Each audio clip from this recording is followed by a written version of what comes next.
Welcome back to Dream with Us. I'm Kate, and once again, I am stuffed up, but at least this time I don't have a cold.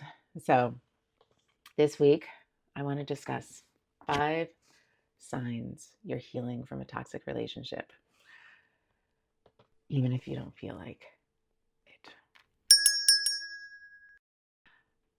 So, are you truly healing, or are you just surviving after leaving a toxic relationship? If you've ever felt anxiety, guilt, or like you have to prove yourself, this video is for you. After my divorce, I felt like I had to prove to everyone that I had made the best decision for myself and my sons. I forced myself to stay motivated, but my anxiety had me on high alert. I was barely eating, and in just 3 months, I've dropped down from 160 to 120 pounds. Every time I felt overwhelmed, I actually would drop and do 10 push ups. So I had to keep moving. And I believed if I moved a muscle, then I could move a thought. But was I really healing? It took time to realize that healing wasn't about pushing forward. It was about learning to feel safe again, to trust in my body and my reactions. Exercise gave me control and distracted me from reacting in the moment. Oftentimes, people will say something to you when you're on high alert, when you're anxious, and you react punchy, harsh. You can overreact or say something. So I knew that what I had to do was drop and give myself 10 push ups.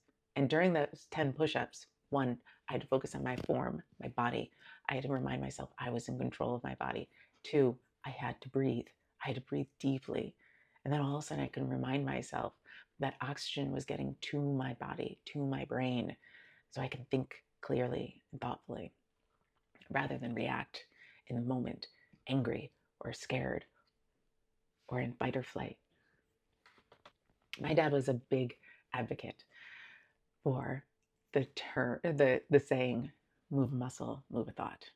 And exercise always helped him, remind him to get through his anxiety, get through his stress.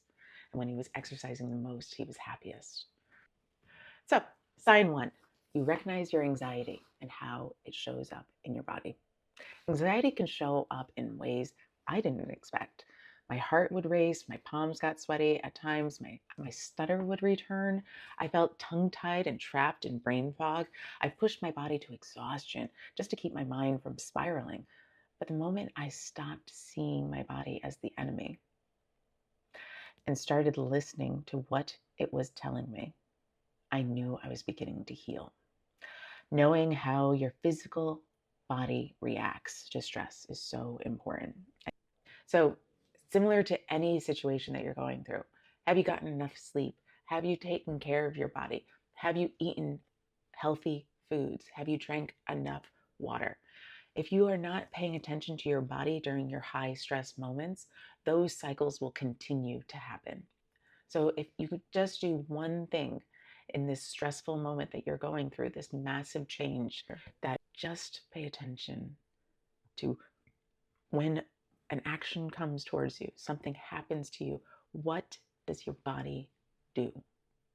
Do you tense up? Does your jaw get tight? Do you hold your breath? Do you overthink? Does your stomach start to rumble? Does your hands start to sweat? These are little signals that are telling you, hey, you need to pull back. You need to step away from this situation, and you need to remind yourself to get back to center and breathe. It is so important when you are going through a high stress period of your life to set clear spaces for you to decompress. And if you're walking away from a toxic relationship, you need to remind yourself that you are safe and capable of a good life.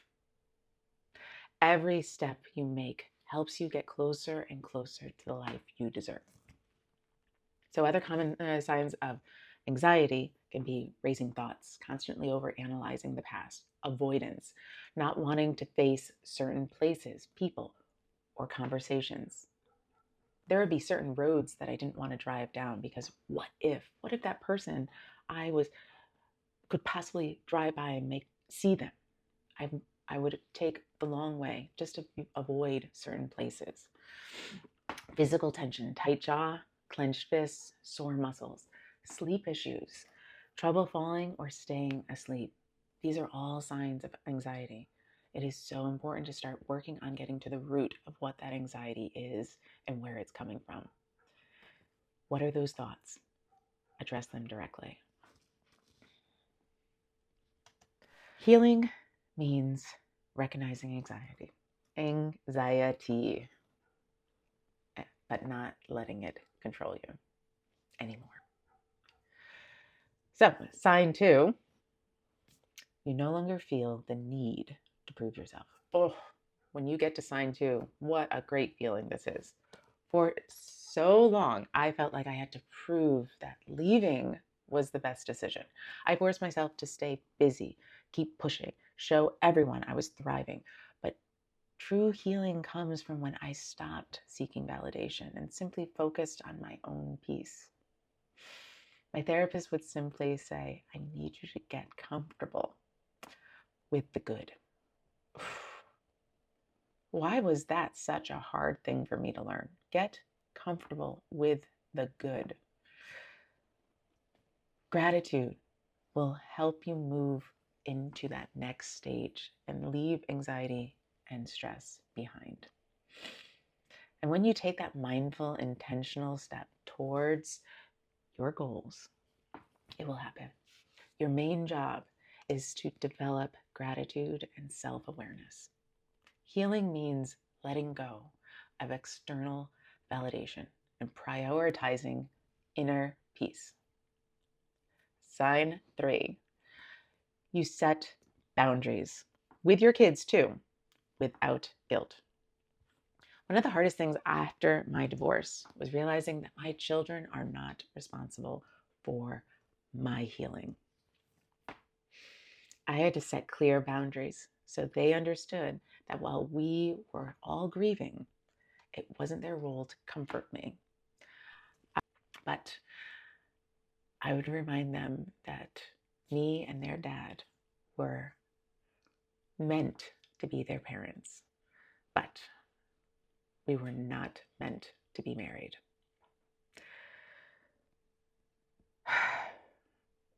It was a hard realization that we could not be kind to each other. But I knew that if we took the time to heal ourselves, that we could be kinder to our sons and be better parents to them. And they have a wonderful relationship with their dad, and they have a wonderful relationship with me. Even though sometimes, even 12 years later, 13 years later, it can still be hard for them. Now, how do you set boundaries with kids after divorce? Mom and dad's relationship are always going to be separate from your children's relationship with them. Their relationship will always be a relationship of father and son, just like I will always be their mom. And then I grew up in a very different situation. My mother really never spoke kindly about my dad after they got divorced. And it really took a long time for me to heal that relationship. But I had to have a very separate relationship with my mom and my dad. My dad refused to ever speak negatively about my mom and was willing to take all the responsibility, which is unfair. I recognize that I was very responsible for the breakdown of my marriage to their dad. I was not authentic. I was not honest with my feelings. I didn't know how to assert myself. I didn't know how to value my worth in that relationship. And because of that, I was constantly chasing him, constantly needing his validation. And because of that, our relationship deteriorated. He barely knew me by the end. I barely knew myself. Oftentimes, people will talk about when you come out of a toxic relationship, you don't even know what your favorite color because you have been living through their lens of their world, wanting to make them happy, completely forgetting about all of your needs, all of your desires, all of your goals and dreams. This next chapter in our lives is all about dreaming bigger, achieving those goals, making your life purposeful in every way. I want you to be your most authentic self. I want you to reach your fullest potential, whatever that might be, whether it's in your relationships, whether it's in your travel or work or retirement. I need you to sink into your authentic self in this next chapter. And that means going through this list, becoming healthier in your relationships, setting clear boundaries with the people that pull you back, hold you back from everything you want. I give you full permission to reach those goals. If you need validation, I am validating you right now, but I need you to validate yourself first. I need you to find worth in you first. So, when you start to go through this process, you will start to see that you are healing from the inside out. Healing means creating clear emotional boundaries with your children, with the people around you, so they can all process their own emotions without feeling responsible for yours. Sign number 4, you start trusting again, but differently. When I met Joe, I was still in survival mode. I was afraid to let my guard down, afraid of repeating the past. But slowly I realized that trust isn't about not getting hurt again. It's about knowing that no matter what happens, you'll be okay. I still believe this. I'm not dependent on Joe. I choose to have him as my partner. I choose to have him as my partner. And he chooses to have me as his partner. We choose to be open and honest in our communication, which takes tons of effort and vulnerability. Even 10 years into our marriage, there are still moments that you are afraid that you will lose this person if you are fully honest with them about who you are and your needs and what you want. But remember that you are on your own path. He is on his own path. And we want to be walking parallel. We don't want to be just dependent on the other person for our happiness and joy. In the very beginning, he understood I was a direct and honest person and was no longer willing to be a people pleaser in my marriage. Healing means trusting yourself first, then letting others in. Sign 5, I feel joy without fear or guilt. Even on my wedding day, I had a panic attack, thinking I didn't deserve to be happy, that I was embarrassing myself to have 150 people celebrate me and Joe getting married. I was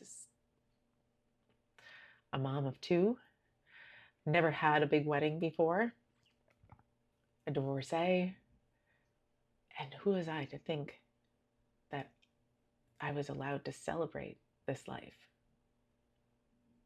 And the moment I walked into that church and I saw all those people with happy tears, their eyes, because they saw the potential of a good life. And when you work hard and purposeful towards it, you can achieve it. We celebrated all night, and it was the best feeling. Once I walked into that space and I felt that love all around me, and I accepted that love and that joy without fear or guilt, and I allowed all that panic in that very first moments to like wash over me. Sometimes that's what we need to do. We need to fully feel the pain. We need to fully feel that anxiety so we can release it, so we can say goodbye to it and go. I think when we hold it in, it ruminates inside us. It turns into tight muscles, sore neck, bad back. It is shown to cause cancer. Women are at a higher risk for metabolic diseases and autoimmune diseases because we hold in all this stress. We are unwilling to be open and honest and authentic in our need to be seen as ourselves. Healing means embracing happiness without guilt. Allow yourself to enjoy the good. And every time you capture that moment, let that moment sink in so you can fully recognize what it feels like. Just like in the beginning of our video, we talked about what it feels to feel anxiety in your body. Where does it resonate? Where does it come from? Do you feel it in your shoulders, in your jaw? Do you feel it in the quickening of your breath? So you can be aware of what this feels like. So you can address it quickly, so you can understand it quickly and start to release it and let go of all of that anxiety. And on the flip side, when you feel joy, when you feel happiness, I want you to sit with it. Don't push it away. Don't force it out of your feelings, because what if you feel happy and it's all going to go away? It goes away when we push it out, when we push it away. I need you to just sit with that feeling of joy and possibility. Healing is a journey, not a destination. If you experience any of these 5 signs, know that you're stronger than you think, and your past does not define your future. Which of these signs resonated with you most? Let us know in the comments. I read every single one, and I love commenting back and helping people grow and reminding them that they can do bigger and better things. And if you are still struggling with negative thoughts after a toxic relationship, don't miss our next video where I talk about how I rewired my mind for confidence and self-worth after reading The Untethered Soul by Michael Singer. It's a great story of how I got that book. Self-message. So thank you for dreaming with us, and we will see you soon. Bye for now.